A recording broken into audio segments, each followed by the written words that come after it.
We are in Ndiass, a small village in the Thiès region of Senegal. In this community, 5,000 people have access to safe drinking water.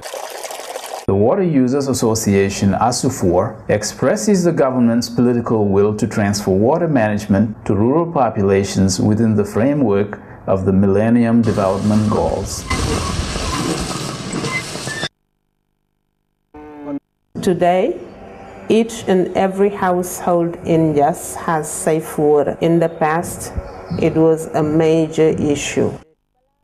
We used to get up before dawn to pound millet in order to get to the well early enough to fetch water. Back home, we would handle household chores. We would then go back to the well in the afternoon for more water. There was just one single good well in the village of Ndiass.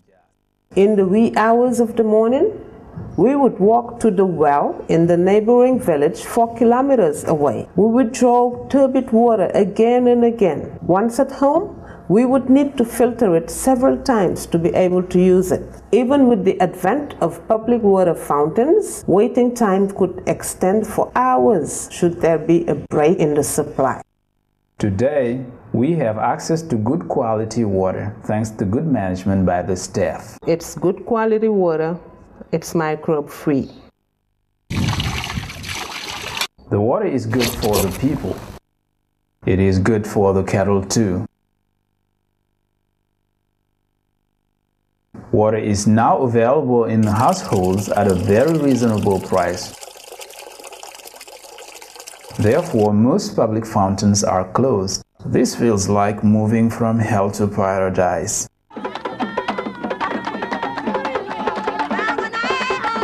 Access of rural populations to water has called for the government's heavy investment in the sector, with support from development partners. As an illustration, the budget increased from $17,500,000 US in 2007 to $57,500,000 US in 2008.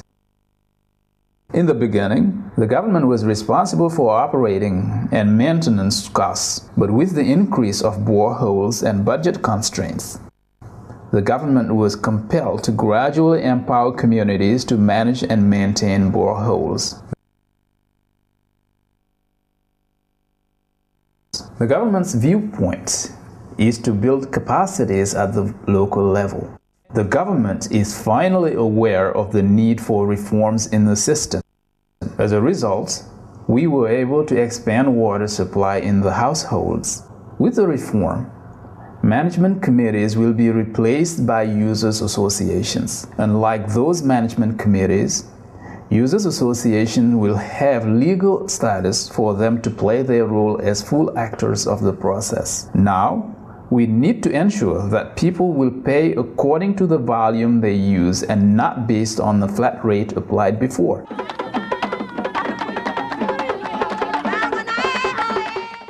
In this regard, we are fully satisfied with the ASUFOR of Ndiass. They perfectly illustrate successful management of boreholes by local populations, particularly at the ownership level. This should be scaled up across the country. Building on the principles of the reform and with training extended to our members, our association has fully respected the terms. The process has been facilitated by our many partners, including the Rural Council of Ndiass.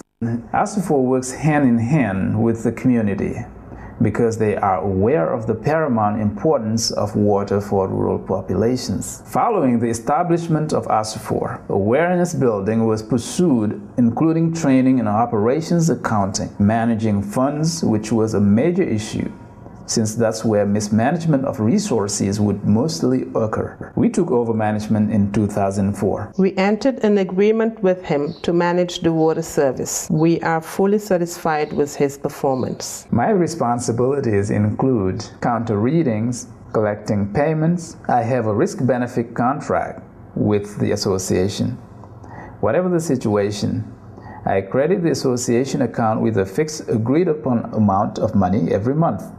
This allows them to set the user fee per cubic meter. Before the association was set up, only parts of Ndiass was supplied with water. Now, no neighborhood is left out. PEPAM assistance is to support the operations and maintenance direction through its sub-programs in its efforts to scale up ASUFOR. ASUFOR has been required to open a bank account in view of securing funds through good financial practices. Today, our ASUFOR has $40,000 in its accounts. Operating the borehole or any related breakdown is not a nightmare anymore. We can deliver. Our aim is for the government to exit from the maintenance operations, for local populations and private operators to take up those functions. The ASUFOR experience is a success. Their total savings stand currently between $7,500 to $12,500, which is significant.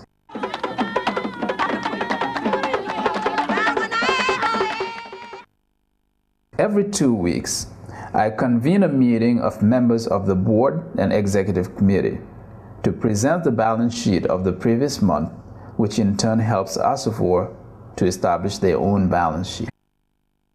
Every 2 weeks, the ASUFOR meeting gathers members of the executive committee, that is, neighborhood representatives, youth associations, and women's groups to review the association's activities. With its revenues, ASUFOR has been able to supply water to neighboring villages within a range of 4 to 5 kilometers. The Rural Council contributed for more than $3,750. This was a collective effort. We have achieved a lot, but there still is a lot to do. The Ndiass ASUFOR is an example among several others. It is definitely a successful example. They have indeed proven to be experts at implementing the reform and managing adequately water services in a rural setting. Awareness raising, thinking together, building together, working together for our mutual benefit. These are the key concepts in our motto.